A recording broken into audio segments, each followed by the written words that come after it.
Can one split hairs? Çaçты ортосунан экиге кесип, ошондой узундукта эки чач кылса болобу? Well, since such an idiom exists, I guess you can. Эми ушундай идиом бар болгондуктан чачты ортосунан кессе болот окшойт. Anyways, I'm really sorry for such a nice try being funny and not getting to the point right off the bat. But notice how I can make use of the case and point and add a phrasal verb or two. Кандай болгон чакта да күлкүлүү болгонго аракетимди жана айта турганды бат эле айтып салбаганыма кечириңиздер.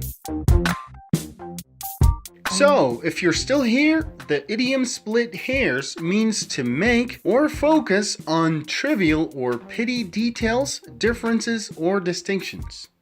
Эгер али кетип кала элек болсоңуз, split hairs же чачты бөлүү деген идиомдун мааниси майда, маанисиз деталдарга, айырмачылыктарга басым кылуу же аларды жаратуу.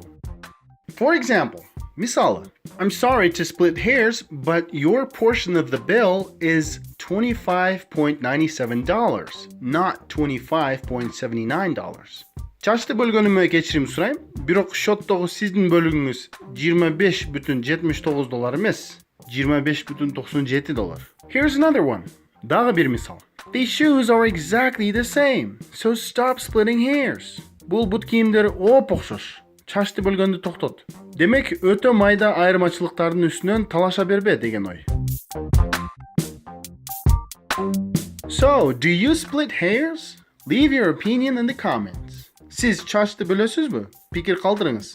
Also, please do leave your opinion on this way of learning expressions, words, idioms, and etc. Ошондой эле жаңы сөздөрдү, идиомдорду жана башка нерселерди ушундай жол менен үйрөнүү жөнүндө оюңузду айта кетиңиз. Бул видеону досторуңуз менен бөлүшүңүз. Эгер жазыла элек болсоңуз, биздин каналга жазылыңыз. Биз WhatsApp аркылуу англис тилин жана Америка акцентин үйрөтөбүз. Кененирээк маалыматты видеонун ылдый жагындагы шилтемеден алсаңыз болот.